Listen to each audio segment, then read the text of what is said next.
আচ্ছা, আগামীকাল ফজরের পরে আপনার জানাজা হতে পারে, আপনার যে আগামীকাল এই মাটির নিচেই দাফন হতে পারে, কাল ভোরবেলায় যে আপনার পরকালের জীবন শুরু হতে পারে, বিশ্বাস আছে না নাই? এটা ঈমান, এটা ঈমান। যে কোনো মুহূর্তে, যে কোনো সময় মালাকুল মউতকে পাঠিয়ে আপনার রূহকে কবজ করবে একজন। বলেন সবাই, তিনি কে? That means all the Muslims in this world, we believe that there will be a final hour bringing the end to this world's life, and there will be a last day after that. There will be no other day. এই জীবনটা আসল জীবন নয়, বরং পরকালের জীবনটাই হচ্ছে আসল জীবন। ঠিক কিনা বলেন?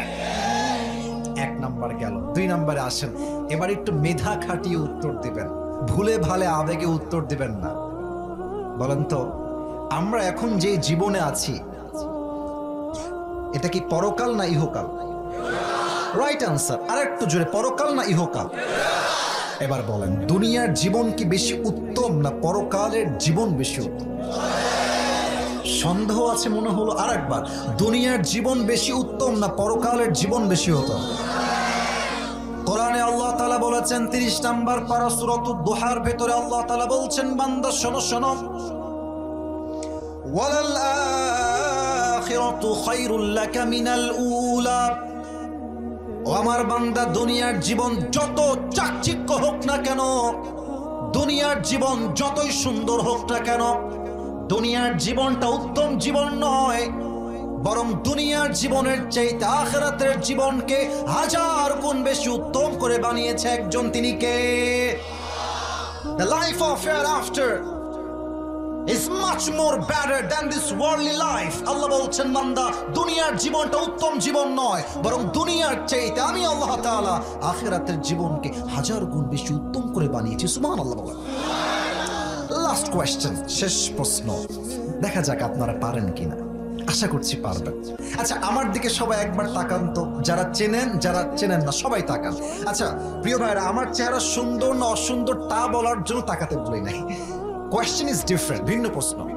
যারা আমাকে ফেসবুকে দেখেছেন আগে, আর আজকে ফেস টু ফেস সরাসরি আমাকে দেখছেন, ফেস টু ফেস আর কি, লজ্জা পাবেন না, জাস্ট যেটা আপনার মনে আছে সেটাই বলবেন, আমি কাউকে ধমক দিব না। আপনাদের আমাকে ফিজিক্যালি দেখে, সরাসরি দেখে মুরব্বীরাও বলবেন, যুবকরাও বলবেন, আনুমানিক আনুমানিক কত বয়স মনে হচ্ছে? আনুমানিক একটা বলেন তো। 25 থেকে 28। মাশাআল্লাহ, খুব সুন্দর একটা উত্তর দিয়েছে। আগে কি বলবেন দেখি? 25, 28, 30। আপনাদের উত্তরগুলো জাস্ট ওয়াও, মাশাআল্লাহ। আপনাদের উত্তরটা একদম সঠিকও না, বাট সঠিকের অনেকটাই কাছাকাছি। আচ্ছা, এখানে এমন কোন মুরব্বী আব্বা জান কি আছেন? এই যে মুরব্বী আব্বা জান, এমন কোন মুরব্বী কি আছেন যেই মুরব্বীর বয়স এখন 50+, অর্থাৎ 50-এর বেশি? কোন আব্বা থাকলে বেয়াদবি নিবেন না, যদি আপনার বয়স 50-এর বেশি হয়, আব্বা একটু হাত তুলে দেখাবেন আমাকে। আব্বা জান, মাশাআল্লাহ, 50-এর বেশি আব্বা জান, হাত নামান। এবার আমাকে বলেন, দুনিয়ার জীবনটা কি বেশি লম্বা হবে না আখিরাতের জীবন বেশি লম্বা হবে? আপনারা উত্তর দেন না। সবাইকে উত্তর, আমি আসিফ হুজুর, ছাড় হবে না, উত্তর দেওয়া লাগবে। দুনিয়ার জীবনটা বেশি লম্বা না আখিরাতের জীবন বেশি লম্বা? কত বেশি লম্বা? আমি জাস্ট একটা আয়াত তেলাওয়াত করছি, একটা আয়াত, আর তার ট্রান্সলেশন, তর্জমা আপনাকে বুঝাই দিবে পরকালের জীবনটা কত বেশি লম্বা। আগে দলিলটা বলে দিই। 30 নম্বর পারা, 30 নম্বর পারার 4 নম্বর পৃষ্ঠা, সূরাতুন নাজিআতের এক্সাক্ট শেষ আয়াত। আল্লাহ রাব্বুল আলামিন বলছেন, বান্দা শোনো শোনো, কান্নাহুম ইয়াওমা ইয়ারাউনাহা লাম ইয়ালবাথু ইল্লা আশিয়াতান আও দুহাহা। আল্লাহ বলছে, বান্দা, পরকালের জীবন কত বিশাল লম্বা জীবন। একটা আয়াত খুব ভালো করে বুঝে নাও।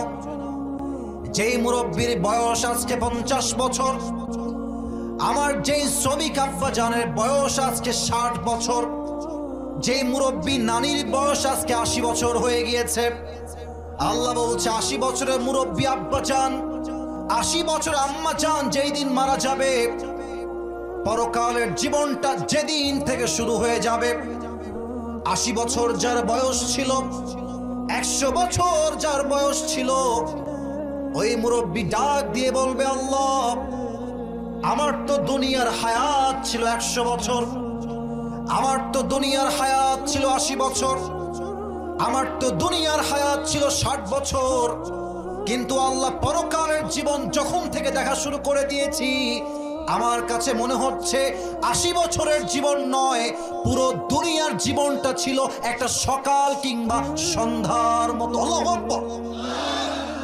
It was just like on morning or on evening, একটা পুরো জীবন 80 বছরের। আপনি কি আয়াতটা একটু বুঝার ট্রাই করতেছেন? একটু ভাবেন তো যে 80 বছরের জীবনটা পরকালের সামনে একটা সকাল কিংবা সন্ধ্যার মতো। আল্লাহু আকবার। সবাইকে আবদার রাখবো, এই যে আমার দুইটা চোখ দেখতে পাচ্ছেন, সবাই ডানে সামনে বামে, left right in front of me যারাই আছেন, এই দুইটা চোখ এখন সবাই 5 সেকেন্ডের জন্য বন্ধ করবেন। এখনই না, স্টপ, থামেন, আগে বন্ধ করবেন না। কেন বন্ধ করবেন? এই চোখটা বন্ধ করে সবাই জাস্ট 5টা সেকেন্ডের জন্য ভাববেন আপনার সামনে মালাকুল মউত দাঁড়িয়ে আছে, মৃত্যুর সময়টা আপনার সামনে হাজির হয়ে গিয়েছে, আপনি কবরের বাসিন্দা হয়ে গিয়েছেন, সাদা কাফনের প্যাকেটে প্যাকেট হয়ে আপনার কবরে দাফন করে দেওয়া হয়েছে। জাস্ট 5টা সেকেন্ডের জন্য ভাববেন। আপনার চিন্তা যখনই শেষ হবে 5 সেকেন্ডে, এরপরে আমি আপনাদের সবাইকে পরকালের জীবনটা জাস্ট ভাষায় নয়, আপনাদেরকে একটা কল্পনার জগতে নিয়ে যাব, যেখানে পরকালটা কেমন হবে, কবরের জীবনটা কেমনে শুরু হবে, মালাকুল মউত আপনার সামনে কেমনে হাজির হবে, তার রূপ কেমন হবে, একটা ভিন্ন জগতে নিয়ে যেতে চাই সবাইকে। সবাই ক্লোজ ইউর আইস, চোখ বন্ধ। আমার আবদারটা রাখেন প্লিজ, আমার আবদারটা রাখেন, ভালোবাসার খাতিরে বললাম, চোখটা বন্ধ, কেউ বেঈমানি করবেন না, আল্লাহ দেখছেন আপনাকে। চোখটা বন্ধ। আচ্ছা, চোখ যদি বন্ধ হয়ে যায়, আব্বাজান, যুবক ভাইয়েরা, মায়েরা, বোনেরা, এবার মাথাটাকে একটু নিচু করেন, আমার কথা শোনেন, আমার কথাটা শোনেন। আমি আবদার রাখছি, চোখ বন্ধ, মাথা নিচু। আমি কাউকে দেখতে পাচ্ছি না, কারণ আমার চোখটাও বন্ধ আছে। আচ্ছা, চোখ বন্ধ, মাথা নিচু যদি হয়ে যায়, 5 আমি গুনবো, 1 থেকে 5। আপনি জাস্ট আপনার মৃত্যুকে 5টা সেকেন্ডের জন্য কলিজার থেকে অনুধাবন করবেন যে আপনি মরে গেছেন, আপনার লাশটা পৃথিবীতে পড়ে আছে। 1, 2, 3, 4, 5। জয়পুরহাটের 5 বিবির ভাইরা, ওপেন ইউর আইস, চোখ খুলবেন, সবাই চোখ খুলবেন। পরকালের জীবনের একদম প্রথম ধাপ হবে মৃত্যু দিয়ে শুরু হবে। মৃত্যু কেমন হবে? এখানে অনেক যুবক, অনেক মুরব্বী এসেছেন, এখানে সবার মাঝে 2টা দল আছে। এক হচ্ছে those who perform the salah, number 2 হচ্ছে those who do not perform the salah। এক হচ্ছে নামাজি বান্দা, আর এক হচ্ছে বেনামাজি বান্দা। 2 জনের মৃত্যু হবে 2 রকম। নামাজি বান্দার সামনে যখন মালাকুল মউত এসে দাঁড়িয়ে যাবে, মালাকুল মউতের চেহারার গায়ের রং হবে ধবধবে ফর্সা, গায়ে থাকবে একটা লম্বা সাদা জুব্বা, আর মুখে থাকবে লম্বা চাপ দাড়ি। নামাজি বান্দার সামনে দাঁড়িয়ে ডাক দিয়ে বলবে, ইয়া আইয়াতুহান নাফসুল মুতমাইন্না উখরুজি ইলা মাগফিরাতিল্লাহি ওয়া রিজওয়ানি। হে নামাজি বান্দা, বের হয়ে আস। মালাকুল মউত বলছে, বের হয়ে আস। তো নামাজি বান্দা বলবে, ভাই আমি বের হয়ে যাব কোথায়, আমার গন্তব্য কোথায়? মালাকুল মউত ডাক দিয়ে বলবে, ইলা মাগফিরাতিল্লাহি ওয়া রিজওয়ানি। আল্লাহু আকবার। আরে আল্লাহর জান্নাত আর ক্ষমা তোমার অপেক্ষায় আছে, বের হয়ে আসো, আল্লাহর জান্নাত তোমার অপেক্ষায় বসে আছে। সুবহানাল্লাহ পড়েন। আচ্ছা বলেন তো এটার নাম কি? কথা যদি জোরে বলেন তাহলে বোঝার সুবিধা হয়, এটার নাম কি? আচ্ছা, আর একটা প্রশ্ন করছি, লুক অ্যাট দিস টিস্যু, খুব খেয়াল করে দেখবেন। দেখেন তো আব্বাজান, যুবক ভাইরা, টিস্যুটা কি গোল না চারকোনা বলেন তো? মাশাআল্লাহ, আরেকবার, গোল না চারকোনা? চারকোনা। একটা হাদিস বলছি, যে হাদিসটা হয়তো বা আপনি আগে কখনো শোনেন নাই। আমি ব্যক্তিগতভাবে একজন মাদ্রাসার ছাত্র। আমি যখন এতটুকু তখন থেকে আমি মক্তবে পড়াশোনা করি। আমার আব্বা একজন মাদ্রাসার প্রিন্সিপাল, একজন খতিব। তিনি ছোট্টবেলার থেকে 5 ওয়াক্ত নামাজ অহংকার নিয়ে নয়, দিমাগ নিয়ে নয়, শো অফের জন্য নয়, 5 ওয়াক্ত নামাজ বাচ্চাকাল থেকে জামাতের সঙ্গে পড়ি আলহামদুলিল্লাহ। আমি এই হাদিস যখন বলি এবং পড়ি, এই দেখেন আমার গায়ের যে লোমগুলো আছে না, পশম, হাদিসের মর্মার্থ অনুধাবন করার সঙ্গে সঙ্গে আমার দেহের পশমগুলো দাঁড়িয়ে যাবে। আল্লাহর হাবিব বলেছেন, নামাজি বান্দার রূহকে কবজ করে দুনিয়ার থেকে জান্নাতে নেওয়ার জন্য আল্লাহ তাআলা জান্নাত থেকে একটা লাল রেশমি রুমালের চাদর জান্নাত থেকে দুনিয়াতে গিফট হিসেবে পাঠিয়ে দিবে। সুবহানাল্লাহ। কেমনে হবে কবজটা একটু খেয়াল করবেন। এটা হচ্ছে আমার বাম হাত, এটা আমার ডান হাত। এটা আমার কোন হাত?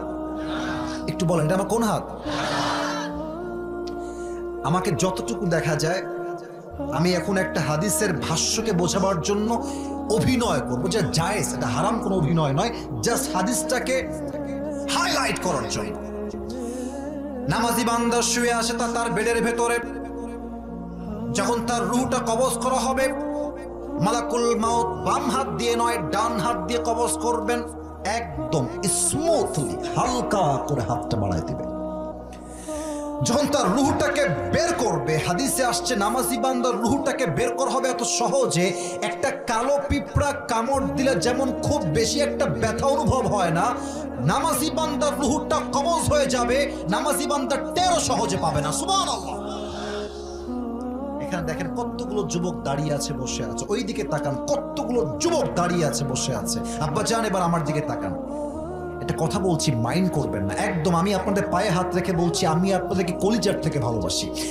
আমি যদি এখন নেমে যাই স্টেজ থেকে, এদের যে মোবাইল ফোনগুলো পকেটে আছে যদি আমি বের করি, আমি আপনাকে লিখে দিতে পারবো এখানে যে যুবক বসে আজকে ওয়াচ শুনছে তার মোবাইল ফোনের গ্যালারি চেক করলে হিন্দি নাচ গানের ভিডিও পাওয়া যাবে। এখানে যদি আমি অনেকের পকেট চেক করি, এখন right now at this moment, এই মুহূর্তে তার পকেট থেকে বিড়ির প্যাকেট বের হবে, এখনই বের হবে। ইভেন না এই হাসির জন্য বলি নাই, না আস্তাগফিরুল্লাহ, আমি হাসির জন্য একদম বলি নাই, আমি বোঝাবার জন্য বলেছি।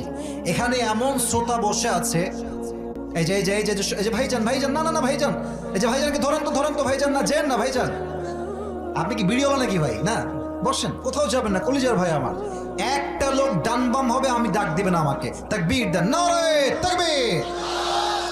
এখানে এমন লোক বসে আছে যে লোকটা মাহফিল শেষ করে যাওয়ার সময় টানতে টানতে বাসায় যাবে, ঠিক কিনা বলে? তার মৃত্যু কেমন হবে এবার আসেন। এবার আমি এটা হাইলাইট করব। খালি ওয়াজ শুনলে হবে না, ওয়াজ বুঝতে হবে তো আপনাকে। বেনামাজির সামনে যখনই মালাকুল মওত আসবে, তার দেহের চামড়ার রং হবে নীলাভ বর্ণের চেহারা, পা থাকবে জমিনে, মাথা থাকবে আকাশ বরাবর বিশাল লম্বা, আর দেহের পোশাক হবে কালো কুচ্ছিত পোশাক।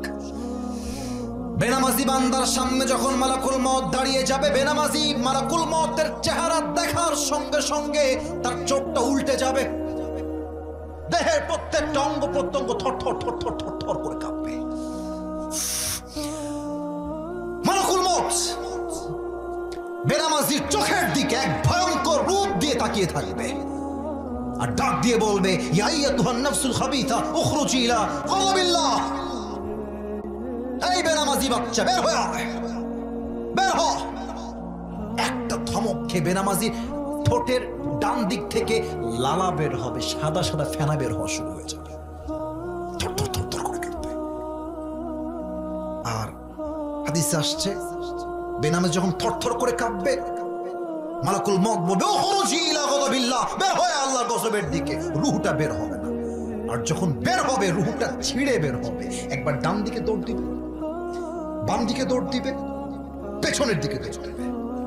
এবার আমার বাম হাত দেখবেন, বাম হাত, look at my left hand, বাম হাত দেখবেন সবাই। মালাকুল মওত তার বাম হাতটাকে একদম পেছনের দিকে নেবে, জাস্ট লাইক দিস, এমনে। আর পেছন থেকে নিয়ে তার বলের সমস্ত শক্তি প্রয়োগ করে বেনামাজি মুরব্বী, বেনামাজি যুবক, বেনামাজি মা, বেপরদা মা তার রুহের দিকে একটা থাবা দিবে। তার রুহটা যখন ধরবে, এমনি যখন টেনে বের করবে, হাদিসে আসছে একটা জীবিত ছাগলকে জাবেহ না করে তার চামড়া কেউ যদি ব্লেড দিয়ে কুচি কুচি করে ছিঁড়ে ফেলে, ওই ছাগলটার যে পরিমাণ কষ্ট হয় তার চাইতে কমসে কম 70 গুণ বেশি কষ্ট দিয়ে বেনামাজি রুহ কবজ হবে। নাউজুবিল্লাহ। এর চাইতে কড়া ভাষা, এর চাইতে অন্য কোনো হাদিস আমি জানি না। এই ওয়াজ শুনেও কেউ যদি আজকে ফজরের নামাজ না পড়ে, এই ওয়াজ শুনেও যদি কোনো যুবক হারাম থেকে ফিরে না আসে, এই মৃত্যুর যন্ত্রণার কথা শুনে যদি কোনো মুরব্বী বিড়ি খাওয়া না ছাড়ে, বিশ্বাস করেন তার মতো হতভাগা কপাল পোড়া আর কেউ হতে পারে না। ঠিক কিনা বলে? রূহ যখন কবজ হয়ে যাবে, বাস পরকালের জীবনের আউয়াল মঞ্জিল, প্রথম ধাপ, কবরের জীবনটা শুরু। একটা প্রশ্ন করবো এবার, উত্তর হয়তো 95% মানুষ ভুল দিবেন। একটু ব্রেনটাকে স্টপ করেন, একটু থামেন, চুপচাপ থামেন। বলেন তো কবরের জীবনের মোট প্রশ্ন হবে কয়টা? 4টা। একজন বলেছে 4টা। কে বলেছে? মাশাআল্লাহ আব্বাজান, যুবক ভাই, মাশাআল্লাহ। মোট প্রশ্ন 3টা নয়। আমি কাউকে বাধাবার জন্য বলি না, আমি বলার জন্যই বলেছি। বলেন তো কবরের মোট প্রশ্ন কয়টা? আরে ভয় নাই, বলেন সবাই, মোট প্রশ্ন কয়টা? আমি প্রশ্ন করছি, আপনি উত্তর দেন। প্রথম প্রশ্ন, এই মন থেকে বলবেন, মার রব্বুক। বলেন তো আমাদের সকলের রব একজন, তিনি কে? একটু দিল থেকে আসে নাই। আর একবার, মালাকুল মউত রূহ কবজ করার পরে, মালাকুল মউতের কাজ শেষ হওয়ার পরে কবরের ফেরেশতা বলছে মার রব্বুক। আমরা বলি আমাদের রব একজন, তিনি কে? আল্লাহ আমারে রব। একটু গান না আমার সাথে, আল্লাহ আমারে রব। দমে দমে তনু মনে তারি অনুভব, তোমার দুনিয়াতে আমি যেদিকে তাকাই, অথই নিয়ামতে ডুবে আছি সবাই। পাখপাখালির কণ্ঠে শুনি তাসবিহ কল রব, তাসবিহ কল রব। আল্লাহ আমার রব। দমে দমে তনু মনে তারি অনুভব, রবকে। 2 নাম্বার প্রশ্ন হবে, তার আগে আমার দিকে তাকান সবাই। এইটা আমার মুখে কি? এটা হটাইছি তো, জোরে করেন, এটার নাম কি? আব্বাজান, আপনার নাতি হিসেবে, নানাদের কাছে নাতি হিসেবে, বাবার কাছে সন্তান হিসেবে, আর যুবকদের কাছে ভাই হিসেবে, এই আমাকে খুব পাম দিবেন না, যা বলবেন মন থেকে। আমি যে নবীর সুন্নাহের দাড়ি রেখেছি, চাপ দাড়ি। আচ্ছা বলেন তো, আমি চাইলে দাড়িটা ক্লিন শেভ করতে পারতাম না? পারতাম তো। আমি পারতাম কিনা বলেন, পারতাম কিনা বলেন? পারতাম। কিন্তু আমি যে রেখে দিয়েছি দাড়িটা চাপ দাড়ি, এই যুবক বয়সে, এই সত্য বলবেন, একদম মন থেকে বলবেন, মিথ্যা বলবেন না। আমাকে দাড়িতে অসুন্দর লাগছে না সুন্দর লাগছে? আনস্মার্ট লাগছে না স্মার্ট লাগছে? অনেক মেয়ে দেখবেন দাড়িওয়ালা যুবক দেখলে গায়ের মধ্যে একটা চুলকানি শুরু হয়ে যায়, আছে না নাই? বলেন না কেন আপনারা ভাই? তা আমি কি বলি জানেন আব্বাজান, যুবক ভাইরা, যেই মেয়েদের দাড়িওয়ালা যুবক পছন্দ হয় না, আমার মনে তাদের জন্য বিটিএস এর হিজড়া ছাড়া সেকেন্ড কোন অপশন যুবক ভাই হতে পারে না। আর আমি বলি একটা কথা বীর বাহাদুরের মতো, যেই মেয়ে দাড়ির জন্য আমাকে পছন্দ করতে চায় না, সে আমার বাড়ির বউ হওয়ার যোগ্যতাই তো রাখে না। এবার বলেন তো, আমার নবীর মুখে লম্বা লম্বা চাপ দাড়ি ছিল কি ছিল না? আমার নবীর মতো সুন্দর এই পৃথিবীতে দ্বিতীয় আর কেউ কি হতে পারে? চাঁদের চেয়ে সুন্দর তুমি নবী আমার কামলিওয়ালা, দো জাহানের বাদশাহ তুমি প্যারা নবী সাল্লে আলা, দো জাহানের বাদশাহ তুমি প্যারা নবী সাল্লে আলা, চাঁদের চেয়ে সুন্দর তুমি নবী আমার কামলিওয়ালা। সুবহানাল্লাহ পড়বেন না আপনারা? তা আপনি ভাববেন যে বলবে ওমান নবিয়্যুক আতারিফু হাযা আর-রাজুল, আতারিফু হাযা আর-রাজুল, do you know this person who is he? এই মানুষকে তুমি চেনো? আপনি মুখস্থ বলতে পারবেন না। যার মুখে নবীর সুন্নাহ আছে সেই ব্যক্তি একমাত্র সঠিক উত্তর দিতে পারবে, ঠিক কিনা বলেন? 3 নাম্বার উত্তর সবার দিল থেকে চাই, আমাদের ধর্মের নাম। আমি আরবিতে প্রশ্ন করবো, সবাই বাংলায় আমার সাথে সবাই উত্তর দিবেন। বাংলা না, ওটাও আরবি শব্দ। ওয়ামা দীনু, আওয়াজটা কম। ওয়ামা দীনু, আপনার সবাই আল্লামা দেলোয়ার হোসেন সাইদি হুজুরের নাম শুনেছেন না? লজ্জা পাইছেন মনে হয় বলতে। ছি ছি ছি, আপনার সাইদি হুজুরের নাম শুনেছেন না? ও, সাইদি হুজুরের নাম বললে অনেকে বলতো রাজাকার। রাজাকার যে বলবে রাজাকার, সে পিতৃ পরিচয়হীন অবৈধ সন্তান জয়পুরহাটের ভাই। আল্লামা সাইদি হুজুর একটা মারাত্মক কথা বলতেন। উনি বলতেন, না এই কথা বললে রাগ করতে পারেন, থাক, রাগ করলেও বলবো, রাগ করলেও বলবো। দেখেন, আমি যে ওয়াজ করতেছি, আমি যদি এখন কবরের ওয়াজ বাদ দিয়ে বাংলাদেশে দিন কায়েমের কথা বলি, কোরআনের রাজ কায়েমের কথা বলি, অনেকের গায়ে চুলকান শুরু হয়ে যাবে। বলবে না না, কোরআন দিয়ে কি আর দেশ চলে? কোরআন দিয়ে কি আর সংসদ চলে? কোরআন হচ্ছে এমন একটা কিতাব, বাঁশ গাছ থেকে শুরু করে নিয়ে সংসদ পর্যন্ত যেখানে যা লাগবে কোরআন প্রত্যেকটা বিষয়ের দলিল সুস্পষ্ট বয়ান করেছে, ঠিক কিনা বলে? সাইদি হুজুর বলতেন যে আমরা ইসলাম কায়েমের কথা বললেই 3টা গালি দেওয়া হয়।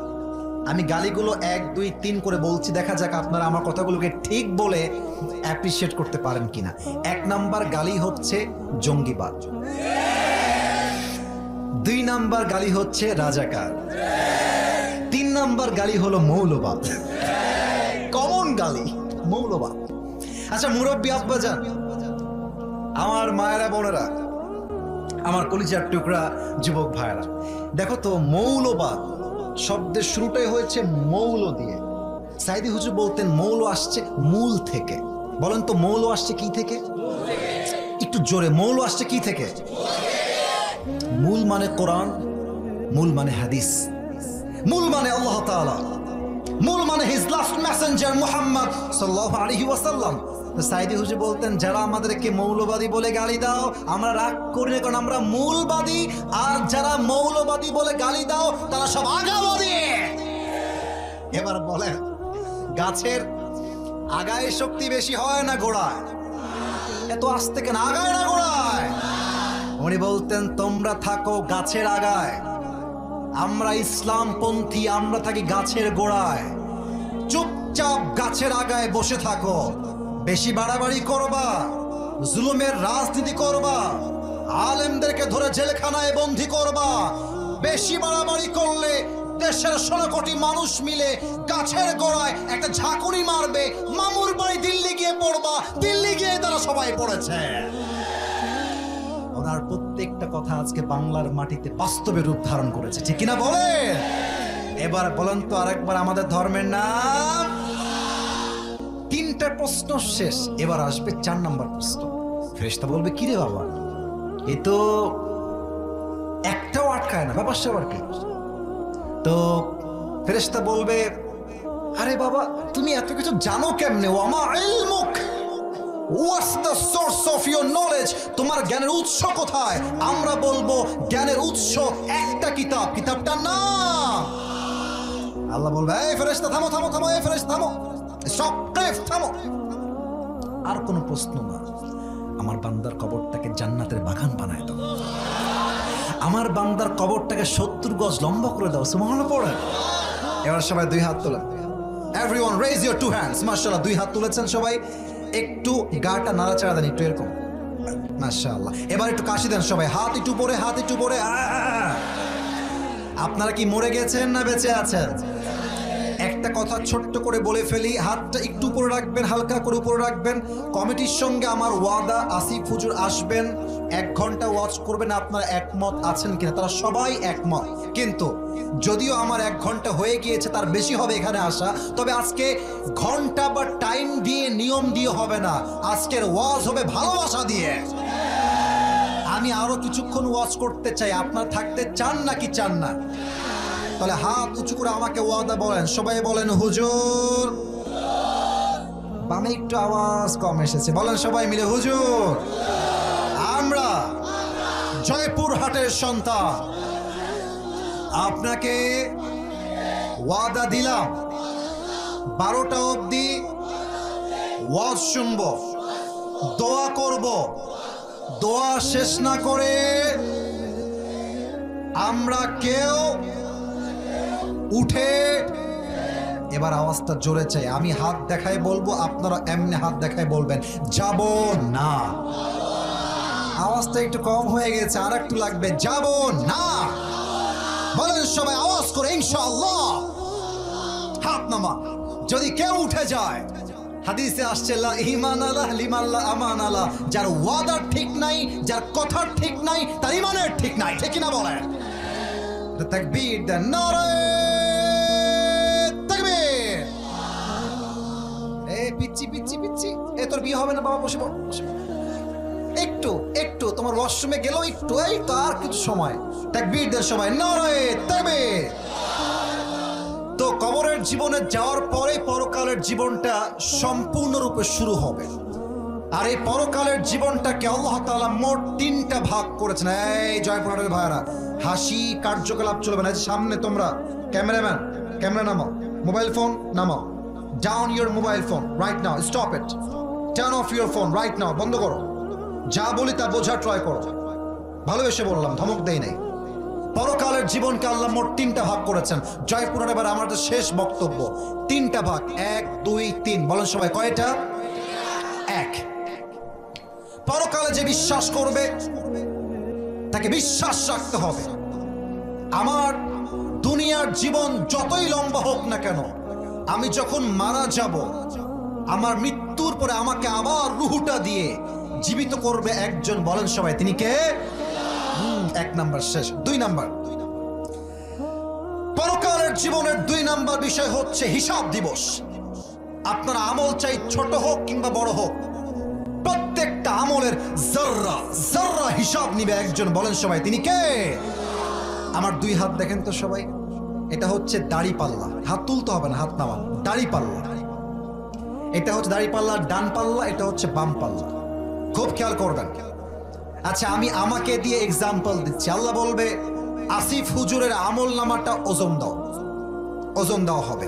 এবার আমার 2 হাত দেখবেন, কেউ আমার চেহারা দেখবেন না। 2 হাত, এটা হচ্ছে ডান আমল, এটা হচ্ছে আমার বাম আমল। এই ছেলেবেলে,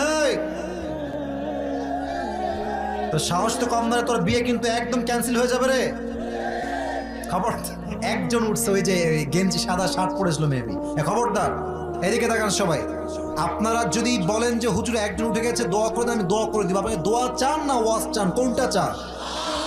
2টা আমল নামা ওজন দেওয়া হবে।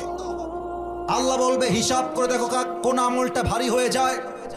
ফেরেশতা দেখবে যে বাম আমলের চাইতে ডান আমলটা জাস্ট আ লিটল বিট, একদম 1 ইঞ্চি জাস্ট হালকা উঁচু হয়ে গেছে, জাস্ট 1 চুল পরিমাণ। আল্লাহ বলবে আমার বান্দার আমল নামা যেহেতু হালকা ভারী হয়ে গিয়েছে, যাও ফাহুয়া ফি আইশাতির রাদিয়া, আমার বান্দাকে তোমরা জান্নাত দিয়ে দাও।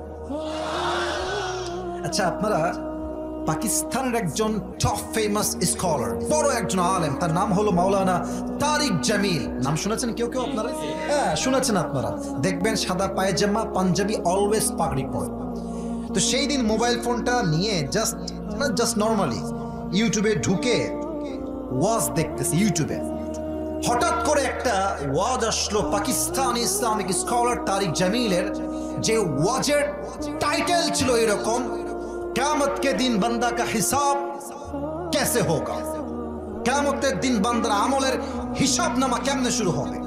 তো तारिक जमील बोलें, कियामत के दिन एक बंदा ऐसा होगा कि अल्लाह कहेगा कि उसकी अमल नामा को ओजन दिया जाए, जाओ फरिश्ता तार আমল নামাকে ওজন দাও। ফেরেশতা ওজন দিবে। এক অবাক করা বিষয় ঘটবে, তার ডান আমল নামাও 50, বাম আমল নামাও 50, আর জান্নাতে যাওয়ার জন্য লাগে 151। এখন তার 2টাই 50-50। Now I would like to check your wisdom. দেখতে চাই মেধা কত ভালো আপনাদের। জান্নাতে যাওয়ার জন্য আমল লাগে 151, ওর হচ্ছে 50-50। ওর আমল লাগে আর মোট কয়টা? জোরে বলে সবাই কয়টা? যুবক ডাক দিয়ে বলবে टेंशन की कोई बात नहीं है, परेशानी की कोई बात नहीं है, मेरी बाप यहाँ पर है, मेरी माँ भी है, बीवी भी है, बच्चे भी है।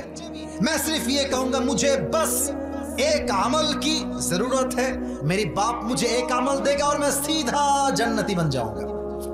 अरे बाप तो আছে, একখানা আমল দিলেই তো আমি জান্নাতি হয়ে যাব। আব্বাজান বাপের কাছে আসবে যুবক, এসে বলবে আব্বা তোমার ছেলের জান্নাতে যাওয়ার জন্য বাস এক আমল কি জরুরত है। ও আমার আব্বা জান, আমার আমল নামা দুইটাই 50-50 হয়ে গিয়েছে। अगर मैं जन्नत में जाना चाहूं तो मुझे बस एक अमल की जरूरत है अब्बा, मुझे बस एक अमल चाहिए तुमसे, एक अमल तुम ही दिबा আমি সো জান্নাতি হয়ে যাব। আব্বা বলবে कौन है तुम्हारे बाप? হাসতেছেন কারা? বুঝেন নাই আপনারা? আপনারা যদি বুঝতেন আপনারা কাঁদতেন এখন বসে বসে। আব্বা বলবে সন্তানকে कौन हो तुम, कहां से आए हो? मैं तुम्हारी बाप नहीं हूं, আমি তোমার বাপ না, বের হও। इवन बाप আরেকটা আজীব কথা বলবে, बाप बोलबे जे मेरा तो बीवी नहीं था, बेटा कहां से आएगा। अरे আমার তো বই ছিল না, বেটা কই থেকে আসবে? বের হও এখান থেকে। যুবকটা হতাশ হয়ে ফিরে আসবে, মায়ের কাছে আসবে, মাকে এসে বলবে যে মা, আমার বাপ তো আমাকে চিনতে পারে নাই মা, একটা আমলের জন্য বাপ আমার থেকে চোখ চেহারা ফিরাই নিয়েছে। ऐ मेरी माँ तुम मुझे इनकार मत करना, मुझे बस जन्नत में जाने के लिए एक अमल की जरूरत है। ও আম্মা জান, একটা আমল হলেই তোমার ছেলে জান্নাতে, আমি তোমার কলিজার ছেলে, একটা আমল দিবা না মা? মা ডাক দিয়ে বলবে कौन हो तुम, कहां से आए हो, कौन है तुम्हारी माँ, उखरुज বের হও। এই কথা বলে কি এখানে? এই ছেলেরা, এই ডিসেন্ট ম্যানার বোঝো না? কতগুলো মানুষ চাতক পাখির মতো বসে ওয়াজ শুনছে, তুমি মিয়া মাছের বাজার পাইছো? এটা মিডিয়ার লোক রেকর্ড করছে, এগুলো তো তোমাদের এলাকার বদনাম হবে, বোঝো না কেন? মা বলবে তোকে আমি চিনি না, বের হ। কোন মা বাপ ভাই বাচ্চা বউ একটা আমল দিবে না। এবার দেখেন তারিক জামিল বললেন, এটা আমার শেষ হাদিস, এরপরে আমি কিছু বলবো না, দোয়ার দিকে যাব। এই ডান হাঁটু আর বাম হাঁটু যুবকটা উঠাবে কিয়ামতের ময়দানে, আর হাঁটুটা উঠাবে বাচ্চাদের মতো এই বুক বরাবর, আমি উঠাতে পারছি না কারণ পরিবেশটা এরকম নাই, এই বুক বরাবর। আর ডান হাত আর বাম হাতটা এইভাবে দিয়ে মাথাটা নিচু করে দুই চোখের পানি ছেড়ে অঝরে কান্না করবে। এক যুবক আসবে দৌড় দিয়ে, এসে বলবে আরে ভাই तुम्हें क्या हो गया, तुम इतनी परेशान क्यों हो, तुम्हें क्या चाहिए मुझे बताओ। এই ভাই তোমার কি লাগবে আমাকে বলো। যুবকটা ওর দিকে তাকাবে, আরে বলবে আরে ভাই আপনি জানতো मेरे बाप ने मुझे आज नहीं पहचाना, मेरी माँ ने मुझे नहीं पहचाना, आप कौन है? अरे भाई जान तो, बाप माए चिनছে না, भाई के বের হন এখান থেকে, আপনাকে দিয়ে আমার কোনো কাজ হবে না। तो যুবকটা বিনয়ের সুরে বলবে ভাই क्या चाहिए आप मुझे बताइए, कि हो सकता है कि मैं आपकी मदद कर भी सकता हूं। अरे भाई বলেন না, বলতে আপত্তি কোথায়? तो যুবকটা খুব আবেগ নিয়ে বলবে ভাই मुझे जन्नत में जाने के लिए बस एक अमल चाहिए, मेरी बाप ने नहीं दिया, भाई ने नहीं दिया, मेरी बीवी ने नहीं दिया, मेरी बाप ने भी मुझे नहीं दिया, किसी ने भी एक अमल नहीं दिया, एक अमल होले আমি জান্নাতি। যুবক বলবে আপনি তো শিওর একটা আমল হলে জান্নাতি? আপনি শিওর? বলবে ইয়েস আমি শিওর, একটা আমল হলেই জান্নাতি। ওই যুবকটা বলে ভাই যান, একটা আমল আজকে আপনার ভাই আপনাকে দান করবে। তো আমি ভাবলাম এরপরে কি দেখি তারিক জামিল কি বলে। তো তারিক জামিল বললেন যে যুবকটা যখন শুনবে তার ভাই তাকে একটা আমল দিবে, তোর চোখটা বড় বড় হয়ে যাবে। अरे भाई आप मजाक कर रहे हैं मेरे साथ, मेरी बाप ने नहीं दिया, भाई ने नहीं दिया, आप कौन होते हैं एक আমল देने वाला? আপনি দিবেন না মজা করছেন? আরে ভাই আপনি দিবেন কিনা তাই কম। আরে ভাই দেন দেন দেন। একটা আমল নিয়ে সোজা আল্লাহর কাছে দৌড় দিবে, আল্লাহ ये देखो मुझे एक अमल मिल गया है, मुझे अभी के अभी जन्नत में दाखिल करा दो। আল্লাহ এই তো একটা আমল পেয়ে গেছি, 51 আল্লাহ বলবে কি রে এই আগে বলেন তো আল্লাহ সব দেখে কি দেখে না? আল্লাহ সব জানে কি জানে না? আল্লাহ বলবে কি রে বান্দা ये एक अमल तुझे किसने दिया है? ও আমার বান্দা তোর বাপ দেয়নি, ভাই দেয় নাই, মা দেয় নাই, বউ দেয় নাই, বাচ্চাও দেয় নাই, आज तुझे एक अमल किसने दे दिया? যুবকটা ডাক দিয়ে বলবে হাদা আখি, ये जो मेरी भाई है इसने मुझे एक अमल दिया है। আল্লাহ বলবে কি রে বান্দা doesn't make any sense, তোর মাথায় হুশ বুদ্ধি আছে তো? বাপ দেয় না, মা দেয় না, বউ দেয় না, বাচ্চা দেয় না, तू कौन होता है एक अमल देने वाला? তুই কে? তুই দিলি কেন বান্দা আমাকে বল। एक अबाक करा उत्तर देवे, बोले अल्लाह मैं क्या करूं, मेरे पास अमल है तो सिर्फ एक ही अमल है, अगर ये है तो भी मैं जहन्नमी हूं, अगर नहीं है तो भी मैं जहन्नमी हूं। अल्लाह ये तो থাকলেও जहन्नमी ना থাকলেও আমি जहन्नमी। तो मैंने सोचा कि अगर एक अमल मैं अपनी भाई को दे दूं और वो जन्नती हो जाए तो इसमें बुरी क्या बात है। मैंने मेहरबानी करके एक अमल अपनी भाई को दे दिया।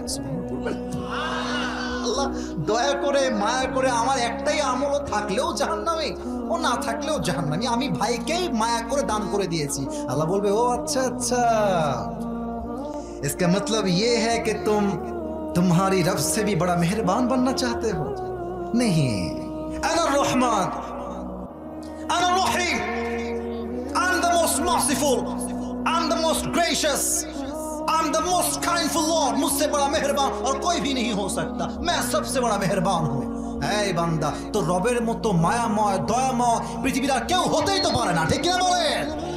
আল্লাহ বলবে এই मेरे बंदे तुझे एक अमल मिल गया है 51 हो गया है जा तू जन्नत में चले जा लेकिन तू अकेला जन्नत में मत जाना। जिस भाई ने तुझे एक अमल दिया है तू भी जन्नत में जा। अपनी भाई को साथ लेकर दोनों जन्नत में चले जा। আল্লাহ বলে বান্দা তুই যদি একটা আমল ভাইকে দয়া করে দান করতে পারিস তো আমি আল্লাহ তোর জন্য হিসাবটা সহজ করে একটা আমলের জন্য জান্নাত কেন দিতে পারবো না। যা তোর ভাইও জান যাক তুইও জান্নাতে একসঙ্গে ঢুকে যা। সুবহানাল্লাহ পড়া فأما من ثقلت موازينه فهو في عيشة راضية। যার আমলনামা ভারী হয়ে যাবে তার জন্য জান্নাতের ফয়সালা করে দিবে একজন। বলেন সবাই তিনি কে? সর্বশেষ পার্ট জাস্ট 30 সেকেন্ডস নিব 30 সেকেন্ডস 3 নাম্বার পার্ট হিসাব শেষ হবে। আচ্ছা এখানে বাস কয়টা আছে দেখেন তো 1 2 3 4 5। আচ্ছা এটা হচ্ছে মাঝ বরাবর। এটা কি বরাবর একটু কথা বলেন শেষের দিকে আছে। এটা কি বরাবর? কিয়ামতের দিন বিশাল বড় একটা মাঠ হবে। যাদের আমলনামা হালকা হবে তারা বাম দিকে যাবে, যাদের আমলনামা ভারী হবে তারা ডান দিকে যাবে। দুইটা দল হবে ফারিকুম ফিল জান্নাহ ওয়া ফারিকুম ফিস সাঈর। এক দল হবে জান্নাতি আর এক দল হবে জাহান্নামী। আর যেহেতু এখানে সবচেয়ে বেশি শ্রমিক ভাইরা এসেছেন আমার মনে হয় এখানে 100 ভাগের লোক 100 ভাগই আমরা মধ্যবিত্ত পরিবারের সন্তান, ঠিক কিনা বলে? যারা আমাকে চেনেন আমি আমার একটা ওয়াজে বলেছিলাম মধ্যবিত্ত পরিবারের সন্তান মানেই একটা ব্র্যান্ড। আমাদেরকে সাইকেল দিবেন চলবে, বাইক দিবেন চলবে, কার দিবেন চলবে, বলবেন যে হেঁটে হেঁটে আসো তাও আমার চলবে। আমাকে বালিশ দিবেন ঘুমাবো, খাট দিবেন ঘুমাবো, টাইলস দিবেন ঘুমাবো, কিছুই দিবেন না আমি মাটিতেই শুয়ে পড়বো, ঠিক কিনা বলেন? আমাকে ডাউল দিবেন খাবো, ভাত দিবেন খাবো। আমাকে আপনি কিছুই দিবেন না, এক গ্লাস পানি দিবেন, একটা মরিচ দিবেন, পান্তা ভাত দিবেন, আমি পান্তা ভাত খেতে প্রস্তুত আছি, ঠিক কিনা বলেন? আমি মধ্যবিত্ত পরিবারের সন্তান। আমি বড় ঘরে ধাপুস ধুপুস খেয়ে বড় হওয়া ব্রয়লার মুরগি নয়। আমরা শ্রমিক মানুষ, কাজ করে খাই, মাথার ঘাম পায়ে ফেলে খাই। আল্লাহ বলছে যেই মুরব্বী, যেই যুবক, যেই মা, যেই বোন মধ্যবিত্ত থাকা অবস্থায়, গরিব থাকা অবস্থায় ধৈর্যের পরিচয় দিবে, ইন্নামা ইউওয়াফাস সাবিরুনা আজরুহুম বিগাইরি হিসাব। কিয়ামতের কঠিন ময়দানে আমি আল্লাহ তাদের সবাইকে বিনা হিসাবে জান্নাত দান করব। জোরে সোরে সুবহানাল্লাহ পড়তে পারলেন না? আচ্ছা দুই দল হয়ে যাবে, ডান কাতার বাম কাতার। আল্লাহ বলবে আচ্ছা আমি নাম ডাকছি, নাম হয়তো মিলবে না, জাস্ট ডাকতেছি আব্দুর রহমান, আব্দুল্লাহ উঠে আসো। আল্লাহ আমরা উঠবো কেন? আল্লাহ আমরা কি জাহান্নামী নাকি? আল্লাহ বলবে না না, আরে তোমরা আসো, তোমরা সবার আগে বিনা হিসাবে জান্নাতে যাবে। আল্লাহ কেন বিনা হিসাব? আল্লাহ বলবে ওই যে শ্রমিক ছিলে, কষ্ট করে খেতে গরিব ঘরের মানুষ ছিলে, মধ্যবিত্ত পরিবারের মানুষ ছিলে, কিছুই ছিল না, তবুও ধৈর্যের পরিচয় দিয়েছ। তোমার ধৈর্যের জন্য আমি আল্লাহ তোমাকে বিনা হিসাবে জান্নাত দান করেছি। আমি একটু দোয়াটা করে দিই, আপনারা শুধু আমিন বলবেন যে আল্লাহ আমাদের সবাইকে কিয়ামতের হিসাব দিবসে বিনা হিসাবে জান্নাত দান করুন। সবাই আমিন।